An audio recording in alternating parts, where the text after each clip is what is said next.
When we talk about innovation, we usually talk about it as thinking outside the box, breaking the bounds that enforce linear thinking to go beyond normal to extraordinary. But what if we're thinking about it all wrong? What if what we really need is a different kind of box?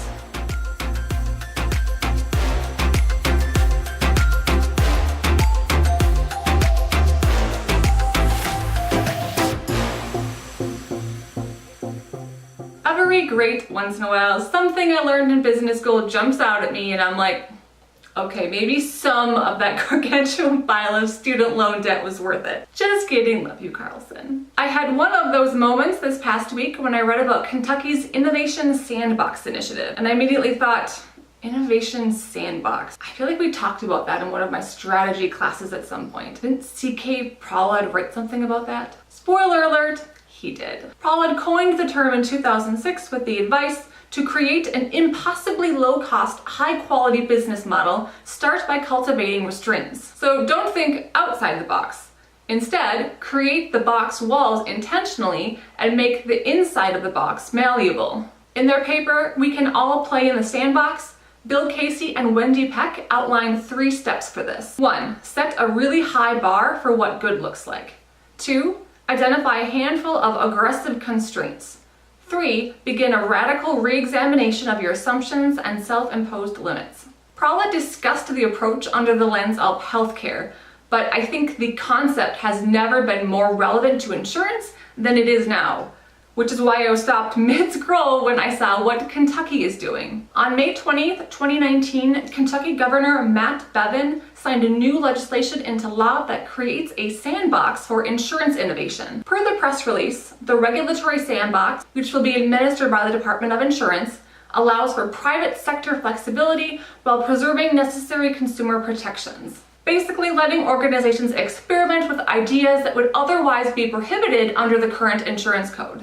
I have never personally worked with Kentucky, so I reached out to the Kentucky Public Protection Cabinet to get some background on the change, and they were kind enough to chat with me. Unlike some people. Still waiting for my email back, Elon. So the first really cool thing about this legislation is that it was sponsored by an insurance agent. Representative/agent Bart Rowland led the charge in the House and testified alongside Deputy Commissioner Patrick O'Connor. The second really cool thing was the speed from idea to execution.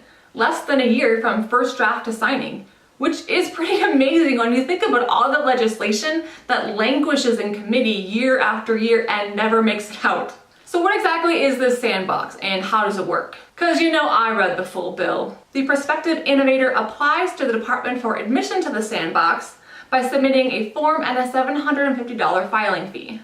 They need to have $25,000 on hand to show some level of financial stability and provide a detailed description of the innovation, covering how the innovation adds value to customers and serves public interests, is economically viable for the applicant, provides suitable consumer protection, and does not pose an unreasonable risk of consumer harm. They also need to describe how the innovation will function, what technology it involves, and which piece of the regulation currently prevents the innovation from being implemented. If approved, the innovator then has 1 year to convince the DOI to update the insurance code. They also have to stay aligned with the DOI during the test, reporting on KPIs and status updates. There will be a new position created, Director of Insurance Innovation, who will review all the innovation applications and make recommendations to the Commissioner. The Deputy Commissioner will fill that role until that person is brought on board. So if you're into innovation and up for relocating to Kentucky, there you go. I personally just want to be a fly on the wall. I'm dying to see what kinds of innovation applications come in for this. Like, is it just going to be incremental improvements, or are all the visionary thinkers going to come out of the woodwork and flock to Kentucky? A quote in the press release from Micah Cooper, CEO and president of InsureCrypt, describes the sandbox as the single biggest change in insurance since the internet. I got the chance to chat with him as well, and he reiterated what a milestone this is for the industry, breaking down the barriers that hinder innovation. It also got me thinking though, how much of the barriers in the industry right now are related to regulation, and how many are rooted in legacy thinking? What if we tried the sandbox approach on not just a state regulation level, but on an organizational level. I think there's something to be said of the psychology behind setting a framework with flexibility within the frame. I'll link to some of the articles around the topic, and let me know in the comments what you think of both the Kentucky regulation and the concept of the Innovation Sandbox. And don't forget to subscribe to the Insurance Nerdery for more nerdy awesomeness. And fair warning to anyone that reaches out to me, be prepared to back up whatever you say, because chances are I will take you up on your offer in under 5 minutes. Hi Amber, liked your last video. Let me know if I can ever be of any help with... Hey Tony, so great to meet you. Can you help me understand this whole Kentucky thing? Hey Amber, I live in the area. We should get together sometime and talk and Waiting, where